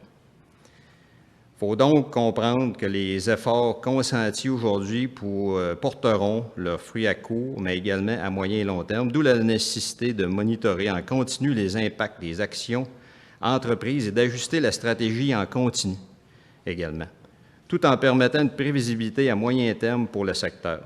Les stratégies mises de l'avant suite à la présente commission doivent donc énoncer des objectifs clairs, mesurables, quantifiables et bien définis dans le temps. Une liste de solutions et d'actions à déclencher doivent également être disponibles en fonction d'un seuil d'atteinte d'objectifs après une période donnée.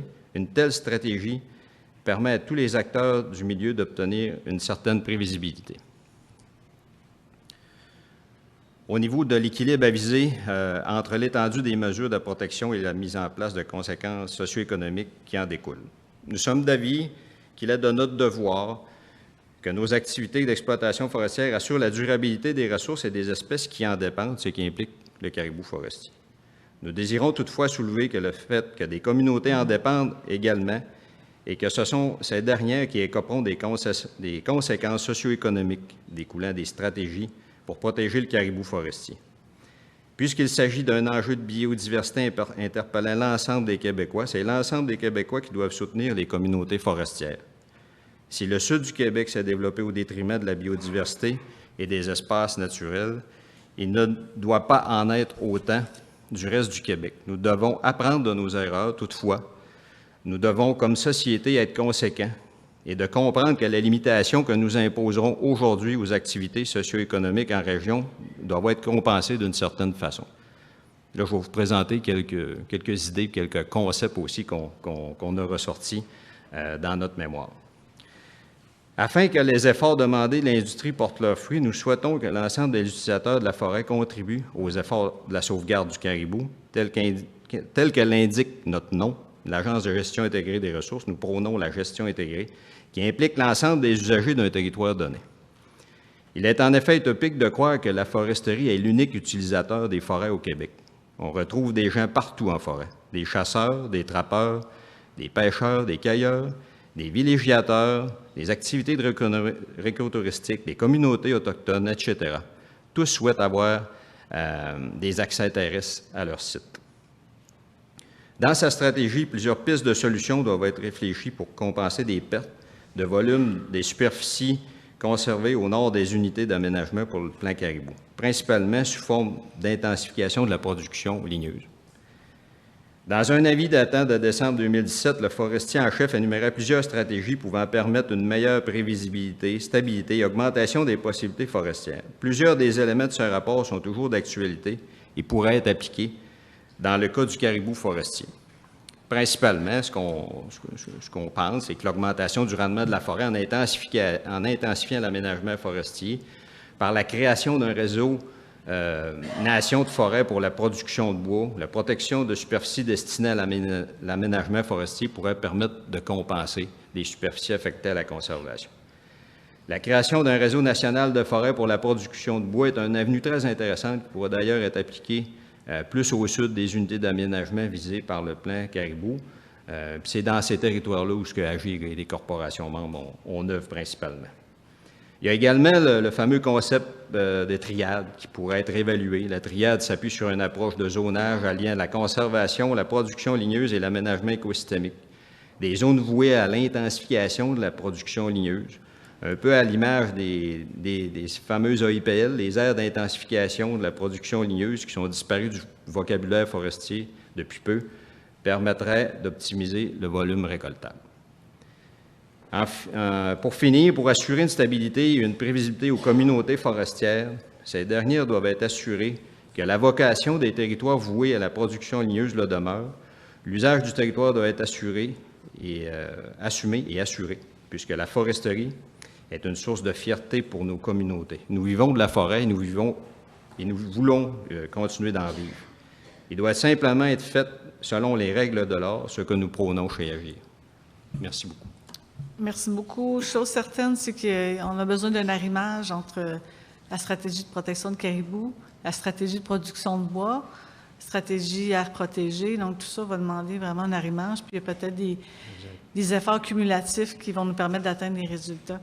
Est-ce que dans votre groupe Gestion intégrée des ressources, vous avez développé des approches sylvicoles qui permettraient, par exemple, de restaurer l'habitat pour le caribou tout en assumant une récolte forestière? Bien, dans les secteurs où on travaille, Mme Génie, nous autres, on est surtout au sud. Fait qu'on n'est pas vraiment touché par la zone qui est identifiée, sauf qu'on est convaincu que, dans notre mission, on s'accroche beaucoup aux notions de développement durable et à la gestion intégrée des ressources. Mais je suis convaincu qu'on peut trouver une recette. On a les ingrédients. On parlait de la stratégie de production de bois, d'intensification de production de bois sur certaines zones.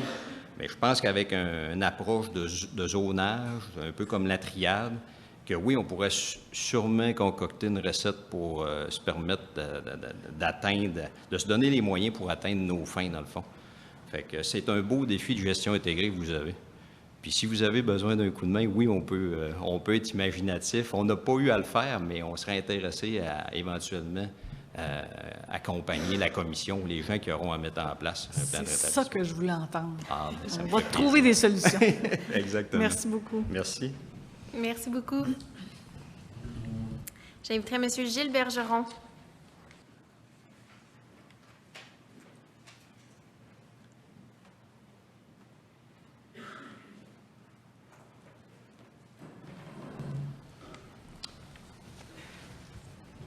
Alors, bonsoir, Madame la Présidente. Bonsoir, Messieurs les commissaires. Alors, mon nom est Gilles Bergeron. Je suis ici à titre de citoyen. J'ai été professeur, je suis économiste de formation. J'ai été professeur à l'Université du Québec à Chicoutimi pendant plus de 25 ans en sciences économiques et administratives. Je suis intéressé à différentes formes d'études d'impact. J'en ai fait une sur l'impact de l'implantation de l'aluminium ici à l'industrie à Alma, et également une sur l'impact de la faculté de médecine à Chicoutimi. Et j'ai eu le plaisir de co-signer une étude d'impact avec Madame la Présidente sur l'impact de la certification FSC sur l'industrie forestière dans la région. J'aborderai simplement 4 points, en quelque cas sur lesquels j'aimerais que la Commission soit fasse le travail ou exige qu'il soit fait. Le premier, c'est vraiment s'assurer qu'on ait une évaluation plus précise, plus exacte sur l'impact sur les possibilités forestières de la région. C'est clair qu'on a un document qui nous donne un certain ordre de grandeur. On voit qu'il y a encore du travail à faire, mais on voit aussi on nous dit que ça permet, le scénario 2 permet en partie d'assurer la protection du caribou forestier. Mais pour moi, ça veut dire en partie, ça veut dire quoi? Ça veut dire, est-ce qu'on va avoir d'autres scénarios? Est-ce qu'il va y avoir d'autres actions? Quelle est la capacité, finalement, de ce scénario d'apporter une solution crédible à la protection du caribou? C'est une autre interrogation que j'ai qui devrait être clarifiée. Et j'en ai une troisième, bien sûr, lorsque je regarde le plan des possibilités forestières du forestier en chef, qui était 23, 21, 28. Alors, on peut être positif, on voit qu'il y a quand même là, une hausse des possibilités de production de 89 000 m3 par an. Positif. Mais on voit qu'il y a 159 000 m3 qui vient d'un découpage du territoire dans le Grand Nord. Et on voit que le forestier en chef nous dit, bien, répartissez pas ce 159-là parce qu'il est théorique, on ne sait pas dans le fond, c'est ce qu'il veut dire. Est-ce qu'il y a un lien avec le caribou forestier? Est-ce que c'est un découpage qui crée une possibilité forestière théorique? Je pense que cette question devrait être clarifiée. Et le forestier en chef nous dit aussi qu'il y a 4 aires protégées, c'est pour 10 ans, et donc, à un moment donné, on n'en tient pas compte dans l'évaluation des possibilités forestières. Encore là, est-ce qu'il y a un mix avec les stratégies de protection du caribou forestier. Quel est l'impact de ces cratères forestiers? Bien sûr, on se dit, on n'en tient pas compte pendant 10 ans, mais quelque part, ça va revenir et dans le fond, on sous-estime la possibilité forestière avec cette stratégie-là. Je pense que ça devrait être clarifié parce que la possibilité forestière, bien sûr, on a besoin de prévisibilité, c'est un enjeu fondamental, et les retombées et les conséquences socio-économiques sont fonction, finalement, de l'impact sur les possibilités forestières. Je veux revenir sur mon deuxième point, c'est que, bien sûr, c'est qu'on clarifie les impacts socio-économiques des mesures qui vont être prises. Dans le document, on parle de moins 350 emplois directs. Bon, c'est un chiffre. Il sort d'où? On ne le sait pas. Je vous rappelle, Madame la Présidente, à titre un peu humoristique, on a eu 50 pages dans le projet GNL Québec, finalement, sur la protection des oiseaux, finalement, dans la région du Saguenay-Lac-Saint-Jean. Et donc, on a évalué l'impact du projet sur l'ensemble de tous les oiseaux qui existent dans la région. Alors ici, sur l'impact économique, on a un chiffre et on ne sait pas d'où il sort. Bien sûr, il faudra avoir un impact sur les emplois directs, indirects et induits. Il faudra aussi bien connaître qu'il y a certaines collectivités forestières qui sont plus vulnérables que d'autres, parce que la part des emplois est plus importante dans ces collectivités-là, donc le degré de vulnérabilité est plus grand. Je pense que cette dimension socio-économique devrait être prise en compte. Parfois, on se dit les emplois, ce n'est pas important parce que finalement, il y a beaucoup de main-d'œuvre. Il faut se rappeler que ce sont des emplois dans des milieux très spécialisés, donc il faudrait déplacer cette main-d'œuvre-là ailleurs et donc il y aura un impact sur la survie de ces collectivités-là. C'est un enjeu qui m'apparaît fondamental, la protection de ces collectivités-là. Et enfin, plus l'impact est important, plus on va avoir un impact sur la réorganisation des industries. Certaines grandes entreprises vont fusionner, les plus petites vont devoir se vendre ou se réorganiser de façon majeure. Mais je pense que ces considérations-là doivent être prises en compte. Et le document nous donne des considérations sur les impacts, bien sûr, dans les collectivités, mais il faut se rappeler que les impacts indirects s'impliquent sur l'ensemble du Québec et donc il y a également un impact sur l'ensemble des autres régions du Québec. Et la matière première sert dans la deuxième, troisième transformation qui se fait largement à l'extérieur de notre région. Donc, il y a des impacts aussi à l'extérieur des régions qu'il faudrait prendre en compte pour bien comprendre ces éléments-là. Troisième point, j'espère que vous allez faire des recommandations aussi pour minimiser les impacts sur notre collectivité. Dans le cadre de notre rapport, Madame la Présidente, nous avions fait 5 types de recommandations. Je vous laisse le soin de vérifier si le ministère a appliqué ces recommandations. On souhaitait que sur le plan des études socio-économiques, on ait des chiffres plus ajustés. Je vois qu'en les cas, si on en les a, on ne les a pas utilisés dans les documents qu'on nous a fournis. Mais je pense que vous devriez revoir et s'assurer que, quelque part, les mesures soient prises pour protéger les collectivités. Et mon dernier point, c'est que je pense qu'il va falloir recommander une stratégie interdisciplinaire intégrée pour l'ensemble des services qui sont fournis par le patrimoine forestier régional. Que ce soit pour la protection de la biodiversité, que ce soit la protection du caribou forestier, que ce soit pour la capacité de capter le carbone avec, finalement, les arbres qui sont disponibles, que ce soit pour les matériaux bois qui sont utiles, que ce soit pour l'utilisation, finalement, de la production de GNR. Donc, il y a des utilisations multiples. On voit dans les régions qu'il y a plusieurs projets, mais la question se pose, on regarde toujours la même forêt et finalement, on a des plans sectoriels qui viennent, à un moment donné, le bousiller et on n'a pas de cohérence à l'intérieur de cette vision-là. Alors, je pense que, Madame la Présidente, ce serait important qu'on se donne une vision cohérente parce que ce sont le même patrimoine forestier et ce sont les mêmes personnes qui sont impactées et c'est les gens qui veulent développer cette stratégie-là en collaboration, bien sûr, avec l'ensemble des partenaires, puis dans une vision du développement durable pour les régions, pour l'ensemble du Québec. Merci, Madame la Présidente. Merci, M. Bergeron.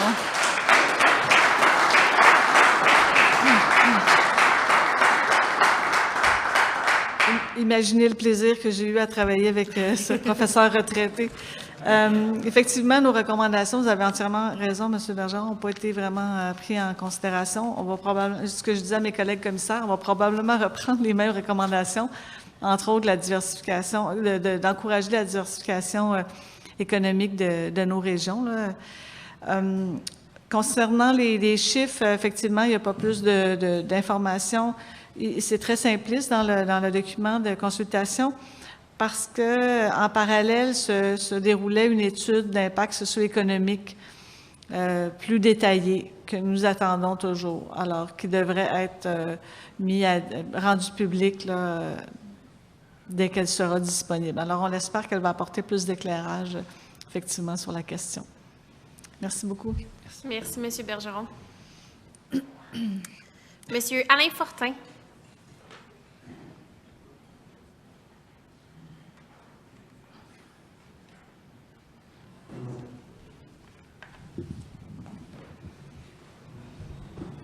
Bonsoir. Bonsoir. Donc, je me présente, Alain Fortin, conseiller municipal de Ville-d'Alma. Madame la mairesse ne pouvait être présente du fait qu'elle est aux assises à l'heure actuelle de l'Union des municipalités du Québec, donc elle m'a délégué. Pour vous faire un petit résumé, pour vous lire un petit résumé du mémoire qui a été déposé en début de semaine. Donc, en passant aussi, bienvenue dans notre belle municipalité. Excusez-moi d'être chauvin un petit peu. Donc, la ville d'Alma a été fondée en 1867. Elle est située sur les rives du lac Saint-Jean, au confluent des rivières Grande Décharge et Petite Décharge qui se rejoignent pour faire la rivière Saguenay. Comptant un peu plus de 31 000 habitants, Alma s'étend sur une superficie de 195 km², dont 15 % sont urbanisés. Métropole de la municipalité régionale de comté MRC-Lac-Saint-Jean-Est, Alma se retrouve au cœur de la grande région du Saguenay-Lac-Saint-Jean, où vivent environ 275 000 personnes. Elle offre une qualité de vie inégale dans le cadre naturel enchanteur et possède une localisation centrale stratégique sur le plan régional. Fière de ces entreprises qui se démarquent par leur innovation et leur savoir-faire, la Ville d'Alma appuie la démarche de développement dans le respect de l'environnement. Le 5 novembre 2021, le ministre des Forêts, de la Faune et des Parcs, M. Pierre Dufour, a annoncé la tenue d'une commission indépendante sur le caribou forestier et montagnard, ainsi qu'une série d'audiences publiques régionales devant mener au dépôt de la stratégie de protection des caribous forestiers et montagnards en 2022. Cette stratégie aura pour impact important sur la vie des citoyens de la municipalité et ceux du Québec. Selon Alliance Forêt boréale, qui regroupe les municipalités du Saguenay-Lac-Saint-Jean et de la Côte-Nord, 34 de ces municipalités dépendent de l'industrie forestière, dont Alma. Les retombées de la filière forestière sur cette ville sont très importantes, soit près de 20 000 emplois et 1 milliard en salaire annuel. La mise en place de cette stratégie de protection mettra en péril l'avenir et la survie de communautés forestières en causant des pertes d'emplois importantes dans la région, et plus particulièrement dans le secteur de Ville-d'Alma, qui compte plusieurs entreprises liées à l'industrie forestière qui sont affectées par ces mesures. Nous savons également que l'aménagement de la forêt boréale et l'utilisation du bois en lien avec la coupe forestière sont les meilleurs moyens dont dispose le gouvernement pour contribuer à la lutte au changement climatique. Mais la stratégie de protection restreindra considérablement le territoire destiné à l'aménagement forestier. Au cours des 20 dernières années, de nombreux efforts ont été faits par l'industrie forestière pour diminuer les impacts environnementaux et se retourner vers une exploitation plus durable des ressources. Jusqu'à maintenant, l'industrie forestière a toujours répondu présente pour modifier sa façon de faire et effectuer des changements pour mieux gérer les impacts environnementaux, car elle est consciente des répercussions qui peuvent avoir les changements climatiques sur les ressources naturelles. Ainsi, les changements climatiques amènent les caribous et d'autres espèces à migrer vers le nord. Il est donc impératif de considérer l'ensemble des éléments qui peuvent affecter le caribou forestier. Dans les prochaines années, les habitats de plusieurs espèces, dont celui du caribou forestier, seront impactés par des régimes de perturbations naturelles plus intenses, qui devront modifier les caractéristiques de la forêt.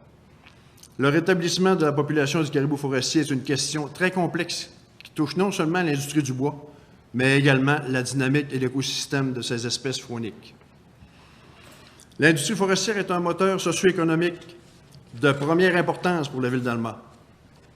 Comme la Corporation d'innovation et de développement Lac-Saint-Jean-Est mentionne dans son rapport, la région du Saguenay-Lac-Saint-Jean est la plus importante réserve de bois du Québec, soit 21,8 % de la forêt du Québec. Elle constitue 25 % de la possibilité forestière résineuse du Québec, en plus d'être la première productrice de bois de sciage dans la province.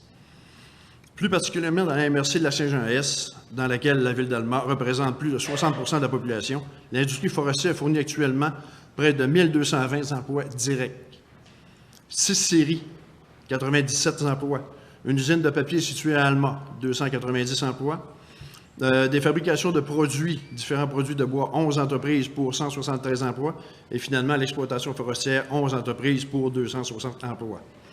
Ces emplois de qualité permettent aux familles de la région de bien vivre et de contribuer à leur tour au développement économique, environnemental et social de la ville d'Alma. L'écosystème qui est ainsi développé représente une activité économique importante. Des villes et villages de notre MRC et d'une importance capitale pour la vitalité et l'occupation durable du territoire. Rappelons que la ville d'Alma a fait parvenir de nombreuses résolutions au gouvernement du Québec depuis 2015. En effet, pas moins de 5 résolutions traitant directement et indirectement du caribou forestier ont été envoyées au gouvernement pour lui demander de regarder tous les impacts avant de déposer la stratégie de protection des caribous forestiers. Nous avons joint les 5 résolutions que vous pouvez consulter en annexe du dit mémoire. La ville d'Alma se dit en faveur de la protection du caribou forestier et nous demandons au gouvernement de mettre en place la stratégie de protection du caribou qui permettra de lutter contre le changement climatique tout en permettant aux travailleurs et travailleuses de la foresterie de garder leur emploi afin de bâtir une région prospère et inspirante pour l'ensemble du Québec. C'est pourquoi nous recommandons au gouvernement de reconduire le plan de rétablissement du caribou forestier pour une période de 10 ans. C'est terminé. Dans les résolutions, merci.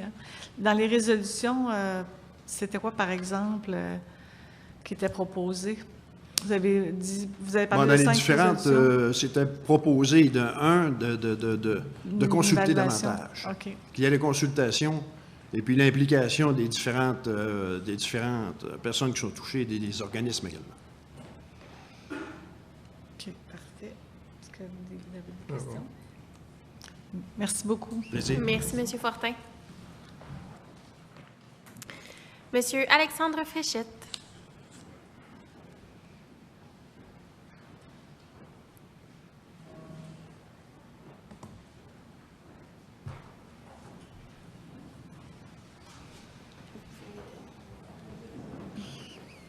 C'est bon, merci beaucoup.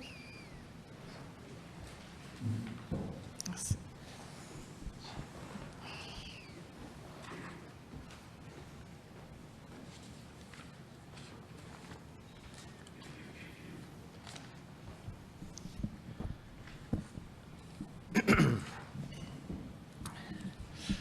Bonjour, Madame la commissaire, Messieurs les commissaires. Merci de nous accueillir dans votre consultation. Mon nom, c'est Alexandre Fréchette. Je suis représentant au syndicat des métallos. On représente environ 2500 travailleurs qui vivent du bois, soit dans des scieries, soit des travailleurs forestiers ou dans la transformation du bois. Je suis accompagné ce soir de représentants syndicaux d'entreprises qu'on représente dans la région de Chibougamau, Chapais et du Lac-Saint-Jean aussi. On a toute une délégation. En entrée de jeu, je vais vous présenter simplement un résumé de notre mémoire là, pour une question d'efficacité, les grands points. On a souvent tendance, dans le discours public, à opposer l'environnement et les emplois. C'est le cas avec le caribou. C'est tout noir ou c'est tout blanc. C'est ce que vous avez dit en entrée de jeu. C'est un petit peu ce qu'on sent d'abord dans les débats. Au syndicat des métallos, on ne veut pas tomber dans ce piège-là. L'économie et l'environnement peuvent et doivent aller de pair. Nous avons confiance qu'il est possible d'améliorer nos façons de faire pour réduire les impacts sur l'environnement. Notre bois rend de grands services. C'est un matériau de qualité. Il est écologique, il est renouvelable. On n'est pas des experts. On n'est pas des experts ni en foresterie, ni en biologie. On représente les travailleurs. On travaille le bois. Mais on a vraiment l'intuition qu'il est possible de faire les deux. Vivre la forêt et protéger le caribou. L'acceptabilité sociale de notre industrie est importante pour nous. Nos membres sont fiers de vivre la forêt. C'est une ressource renouvelable et durable. Mais si ce n'est plus le cas, si c'est une exploitation intensive qui met en péril la biodiversité, tôt ou tard, l'opinion publique va se retourner contre notre industrie et c'est là que nos emplois sont en danger réellement. Donc, ça peut simplement nuire à moyen et long terme. Bref, en cherchant coûte que coûte à protéger les emplois, et disons les choses plus clairement dans certains cas, les marges bénéficiaires de l'industrie, on risque justement de mettre en danger ces emplois-là. Nos membres, je répète, sont fiers de travailler dans cette industrie-là et ils veulent continuer à vivre de façon durable la forêt.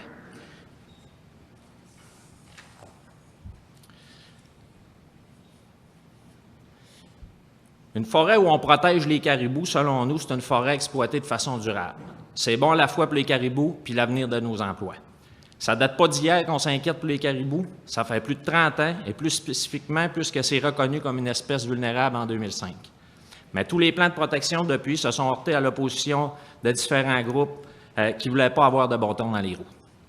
Résultat, la situation a empiré. Les mesures pour rétablir ça maintenant, remettre ça comme il faut, vont nous faire plus mal, auront plus d'impact, vont coûter plus cher. Il faut oser remettre les choses en question. Les caribous, on les voit un petit peu comme, on reprend l'image du canari dans la mine, ils nous avertissent qu'il y a peut-être un problème au niveau de l'approvisionnement à venir, que le modèle tient peut-être plus la route. On s'inquiète de l'approvisionnement en bois à moyen et long terme. Pas pour demain, mais après-demain, il faudra y voir. On bûche vite, on bûche plus vite. Avant, on récoltait 1 % des forêts par année, ce qui assurait un renouvellement sur 100 ans. Maintenant, c'est 1,2 % sur une rotation de 82 ans. Dans le fond, la question qu'on se pose, c'est combien de temps encore on peut aller ce rythme-là? Et est-ce qu'on fait assez pour la régénération? Y a-t-il des moyens de faire mieux pour le caribou et pour l'avenir de nos emplois? Des experts sauront mieux vous éclairer. On n'est pas experts, je répète. Mais déjà, certains nous disent, par contre, que l'intérêt des caribous et les travailleurs peuvent aller dans le même sens. Lorsqu'on coupe et que la régénération n'est pas optimale, il y a plus de feuillus qui repoussent. C'est mauvais pour le caribou, moins de lichens, plus d'orignaux, plus de prédateurs, mais aussi c'est mauvais pour l'industrie qui exploite avant tout les résineux. C'est d'ailleurs justement ce qu'on pouvait lire sur le plan de redressement 2013-2023.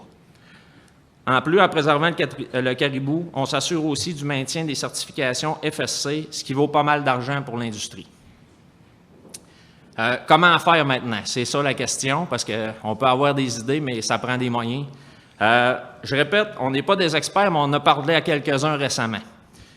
Juste assez pour croire qu'il y a une voie de passage. Il est possible de préserver le caribou en maintenant une industrie forestière durable.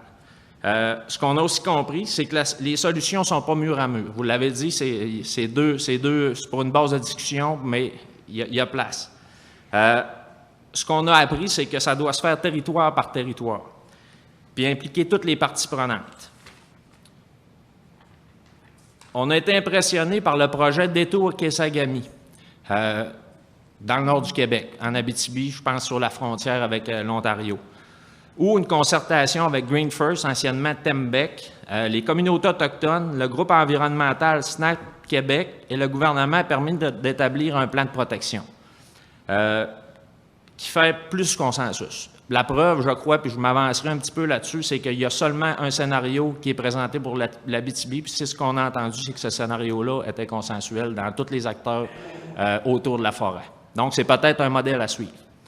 De quoi s'inspirer, en fait. Les solutions peuvent émerger si on travaille ensemble avec une obligation de résultat, par exemple. Les entreprises, les représentants des travailleurs, les experts, le gouvernement, communautés autochtones, puis les groupes de défense de l'environnement. Maintenant, de protéger le caribou, c'est une décision collective. Il nous apparaît aussi important de mitiger les conséquences économiques.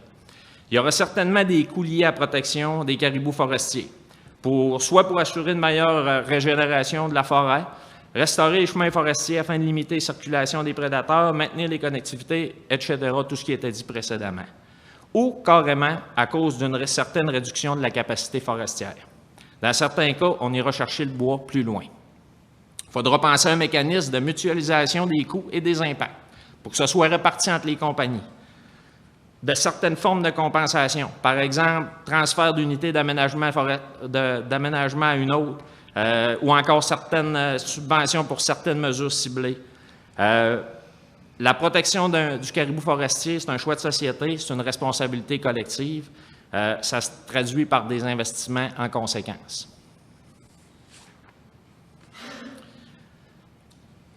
Par contre, ce dossier-là, chez nous, il suscite une réflexion.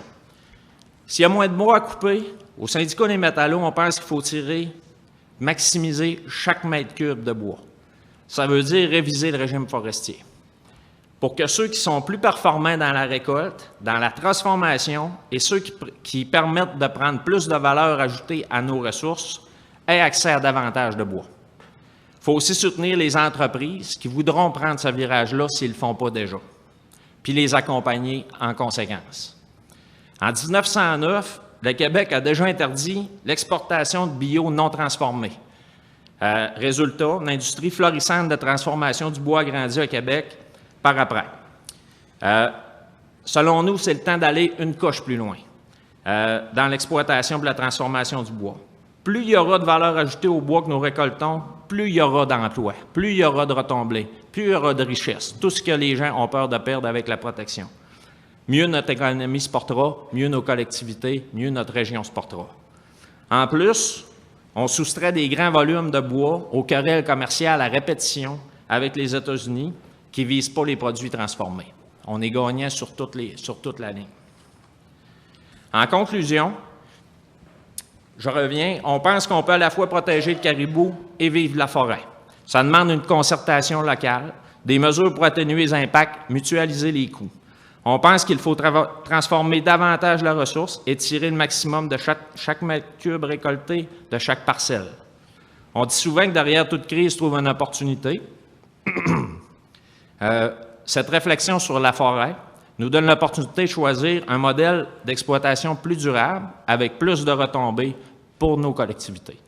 Nos membres souhaitent que leurs enfants, leurs petits-enfants puissent eux aussi vivre la forêt avec fierté. Ça fait le tour. Merci. Pour quelqu'un qui n'est pas expert, je pense que vous avez mis sur la table des pistes de solutions très intéressantes. On peut retenir, couper, peut-être pas moins, mais couper moins, transformer mieux, transformer plus. Ça rejoint un peu, justement, avec M. Bergeron, nos recommandations de plus de valeur ajoutée à partir de la même ressource. En fait, plus de valeur ajoutée, récupérer tout ce qu'on prend, les têtes d'arbres, tous les résidus, il y a des débouchés pour ça. Dans la portion de faire nos devoirs, on a discuté avec plusieurs intervenants, il y a des avantages. On a parlé beaucoup de l'adaptation de la forêt au changement climatique. Les triades, c'est ce qu'on a entendu aussi. On se rend compte que quand on parle, dans le fond, avec des gens qui travaillent là-dedans, il y a des solutions. Là, ce qu'on manque un peu, c'est de leadership puis de drive, puis probablement de prendre le virage de la transformation pour atténuer les impacts. Il y aura des impacts, là, on est conscient de ça. Maintenant, bon, il n'y a pas de données, on a pu apprendre que ce n'est pas nécessairement 1 pour 1, c'est une règle du pouce probablement, mais on sait une chose, par exemple, dans nos usines chez qui on travaille, plus on transforme, plus il y a des jobs, plus il y a des taxes municipales, plus les restaurants virent, plus la chaîne marche. Fait que tout le monde est gagnant. À prendre une approche, par contre, c'est pas juste de dire on y va unilatéralement. La concertation réelle des gens qui connaissent puis qui savent de quoi ils parlent, c'est quelque chose qui m'apparaît essentiel au niveau là, de la démarche qui s'est passée en Abitibi, puis c'est certainement une voie à explorer, puis on va se fier sur les experts pour le faire à notre place. Merci infiniment, M. Fréchette. Merci. Effectivement, le VEP Détour ou le GAR Détour est un des seuls qui est arrivé à un consensus et presque au bout du chemin, contrairement à tous les autres groupes opérationnels régionaux de la province. Donc, peut-être un exemple à suivre de ce côté-là. Merci. Merci. Merci beaucoup. Madame Ève Tremblay.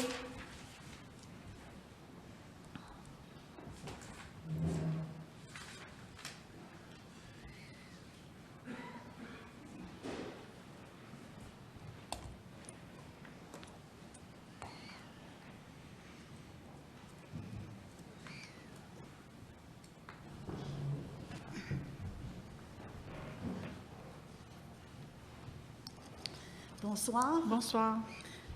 Madame la Présidente, Messieurs les commissaires, mon nom est Ève Tremblay. Je suis la porte-parole du Comité de sauvegarde de la rivière Péribonka, un collectif de citoyens qui, depuis 10 ans, travaillons pour faire protéger le territoire de la rivière Péribonka et la biodiversité qui y réside.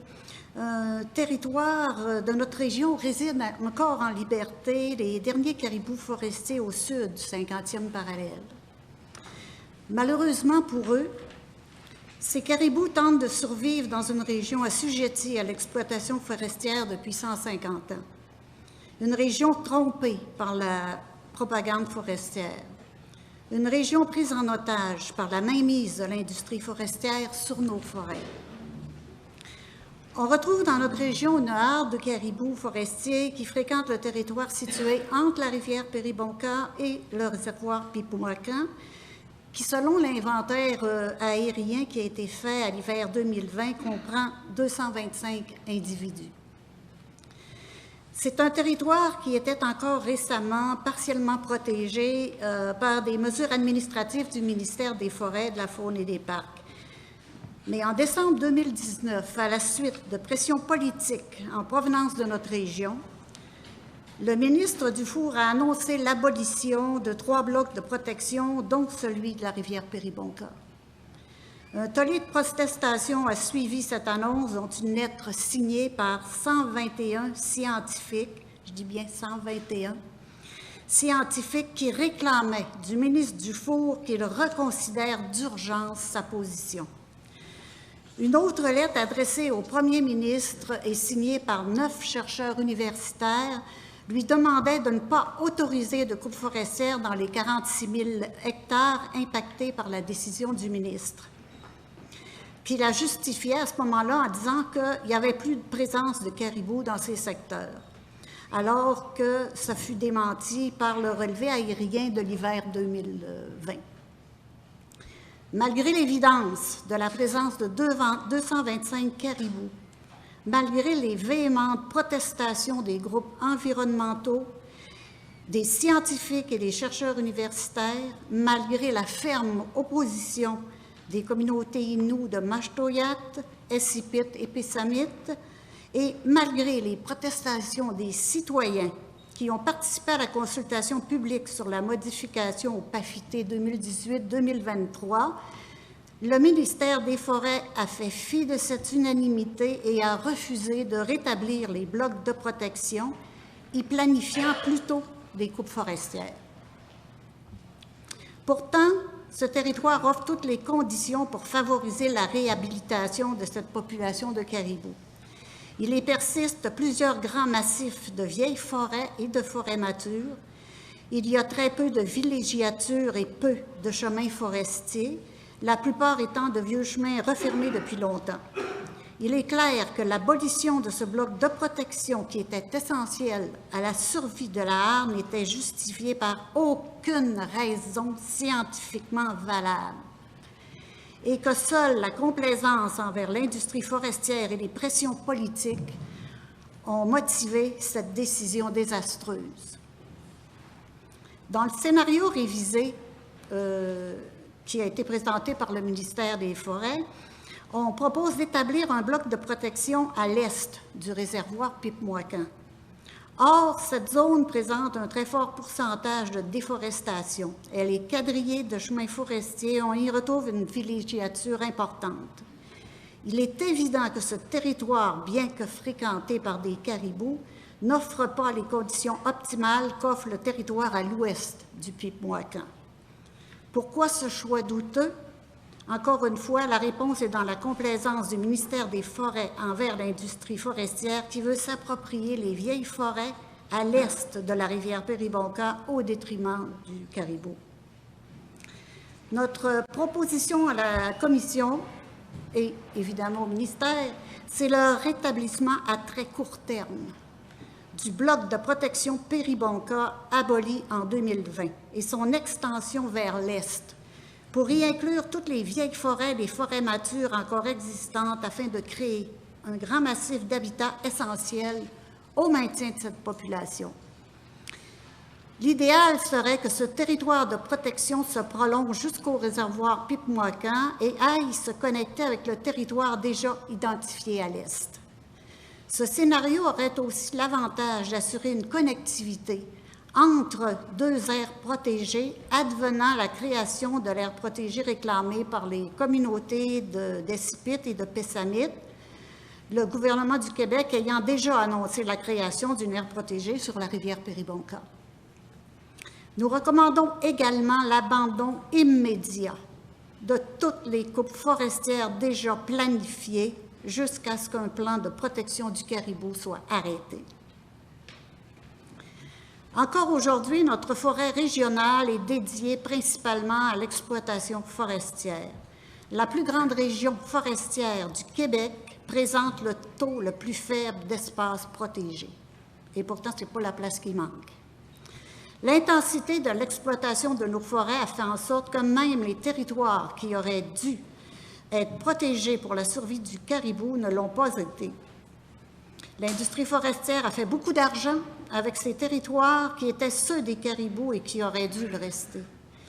Ne pas protéger le peu de territoires restants pour la réhabilitation de la harde du Péribonka de Pipouagan, c'est répéter les erreurs du passé et perpétuer le déséquilibre dans la gestion de nos forêts.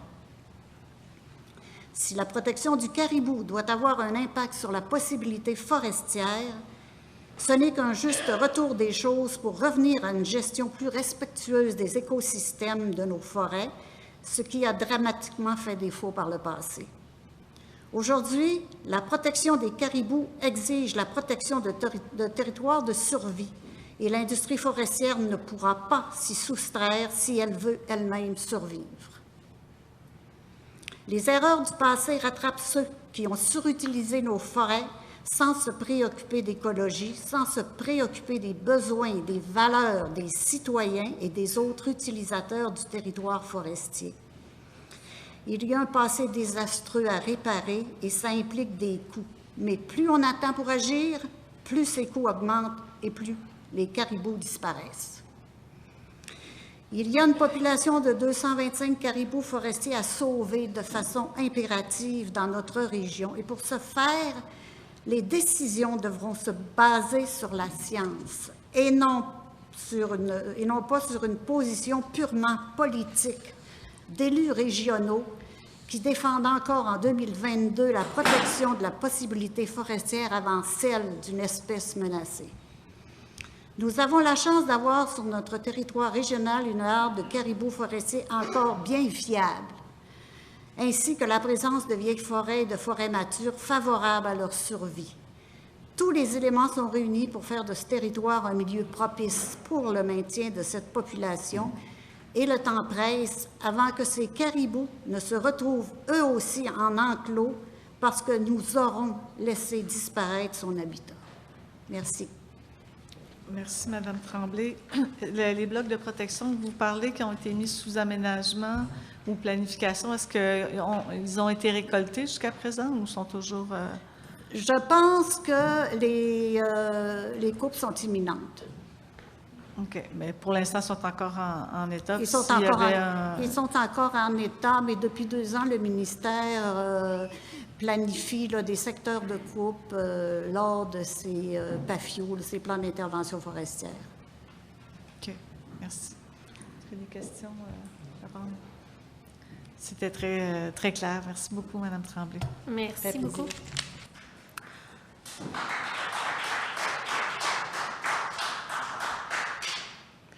On va prendre un 5-10 minutes de pause. On reprend tout de suite après. Si jamais des gens souhaitaient présenter un mémoire puis vous n'aviez pas eu la chance de vous inscrire, on vous inviterait simplement à passer à la table d'inscription.